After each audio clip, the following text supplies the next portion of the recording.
Kẹ́mi Àfọlábí mà ti gbégbèsè tó lágbára lẹ́yìn ìgbà tó jàjàbọ́ lọ́wọ́ àìsàn jẹjẹrẹ.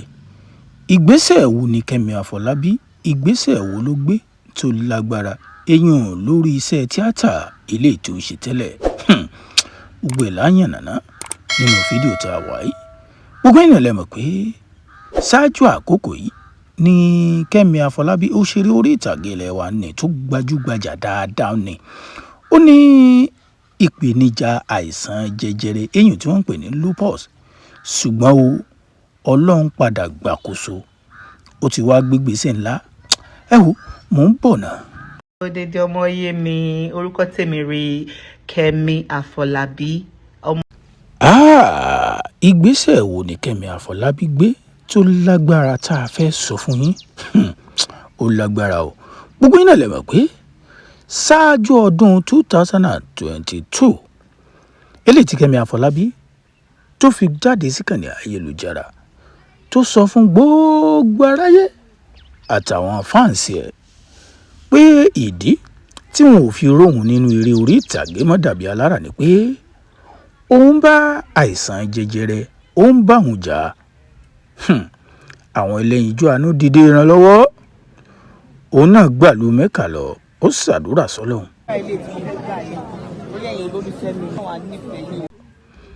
Ó gbẹ̀dìgbàdìgbàdìgbà ó dìlú òkè òkun níbi tí wọ́n ti lọ fún un nítọ́jú tó péye, torí pé ṣáájú ìgbà náà ni dókítà ti sọ fún un pé ìgbà péréte ló kù díẹ̀ láyé tí ó lò. Ṣùgbọ́n Ọlọ́run padà gbàkóso, Ọlọ́run gbàkóso nínú ayé Kẹ́mi Àfọlábí. Títí bá a ṣe ń sọ̀rọ̀ ìta wà ní ọdún 2026, Kẹ́mi Àfọlábí ó mà tún ti lò bí ọdún 4 tó jẹ́ pé ọpẹ́ là ń bá a dá. Ilé ayé, ẹ wá wòye àwọn òṣèré orí ìtàgé tó ti lọ látọdún 2022 sí 2026 tá a wà yìí. Kódà ọ̀pọ̀lọpọ̀ nínú wọn ò ṣàìsàn rárá, tá a kàn gbọ́ pé wọ́n fò sánlẹ̀ lójijì wọ́n sì kú.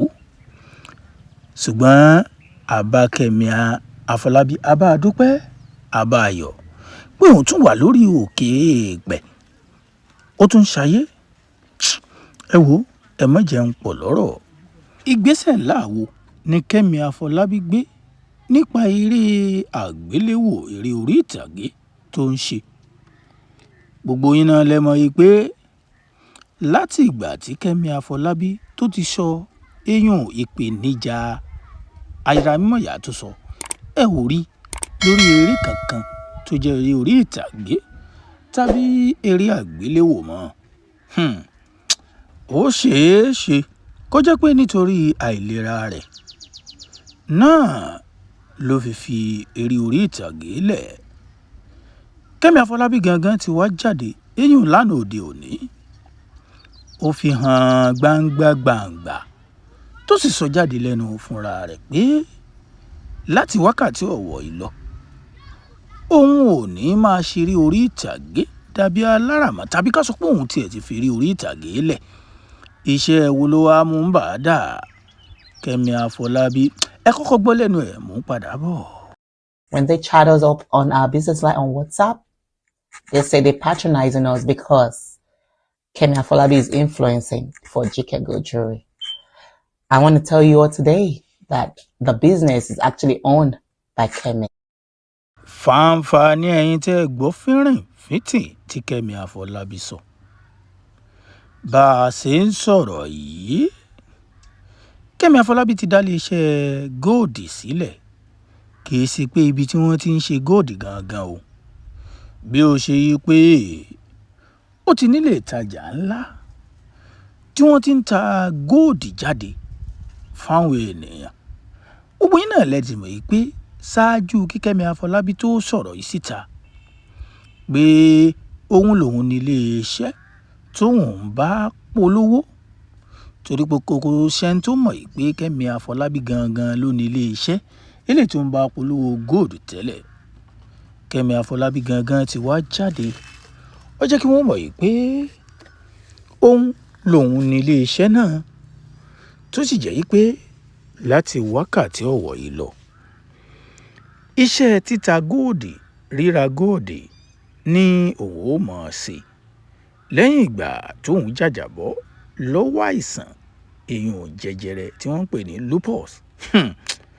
Ẹ wo mo máa ń sọ nǹkan kan mo ní ẹ̀dá tí ó ti kú kó mọ mọ́rú kó tí ó pa òun ọlọ́run la lè wí lè ṣe bọ́tọ̀ láìsàn ọ̀tọ̀ ni kú. Ẹ wo ọ̀pọ̀lọpọ̀ àwọn ènìyàn tó ti wọ káàlẹ̀ sùn ẹ rí i pé Mercy Aigbe gan òun gan wà lára àwọn tí ń bá iléeṣẹ́ yìí tó bá wọn dòwò pọ̀ tí ń bá wọn polówó gold. Ẹ wo ẹ má jà pọ̀ lọ́rọ̀ ẹ já bá Kẹ́mi Àfọlábí ká bá a dúpẹ́ torí pé ọpẹ́ lọ̀rọ̀ rẹ̀ já mọ́. Ọpẹ́ lọ̀rọ̀ Kẹ́mi Àfọlábí ọpẹ́ ló já mọ́. Ẹ jẹ́ n tún sọ lẹ́ẹ̀kẹta kẹ́ ẹ lè mọ̀ pé ọpẹ́ lọ̀rọ̀ rẹ̀ já mọ́. Ẹ lọ sí comment section èèyàn abala àríwísí ẹ tẹ congratulation Kẹ́mi Àfọlábí congratulation Kẹ́mi Àfọlábí congratulation Kẹ́mi Àfọlábí. Ẹ wo irú ìpèníjà ńlá tó là kọjá kó tó wá di pé ọlọ́run kó yọ ọlọ́run là á kúrò nínú ẹ̀ àbá dúpẹ́ eléhùn lọ́tọ̀. Àwa bá dúpẹ́ ibi tó rí tún mú dé ibi tó rí tún gbé dé eyín tó gbé kó bí yóò ṣe mọ́ ra gold tí yóò mọ́ ta gold. Ẹ̀yin náà mọ̀ yìí pé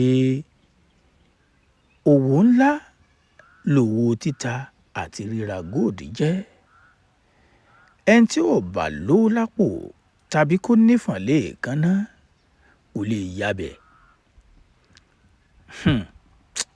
Ilé ayé àfi ká máa ṣe dáadáa àfi ká máa nígbàgbọ́ sọ́lọ́hun pé ire ni yóò máa ṣẹlẹ̀ sí wa.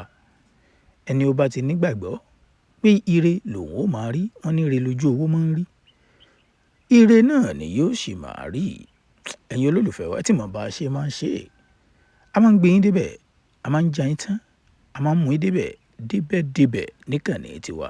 Èyí nǹkan tí ń ṣẹlẹ̀ ní ìkànnì ayélujára Yorùbá Level àwọn Nollywood Yorùbá wa náà la máa ń mú wá fún yín. Ó yá ẹ tẹ subscribe button yín sórí YouTube channel wa ká má gbàgbé ẹ share fídíò kẹ́ ẹ wá lọ sálábàlá àríwísí ẹ tẹ congratulation Kẹ́mi Àfọlábí congratulation Fẹ́mi Àfọlábí abá dúpẹ́ abá yọ̀ abá dúpẹ́ abá yọ̀ congratulation lẹ́ẹ̀kan sí i.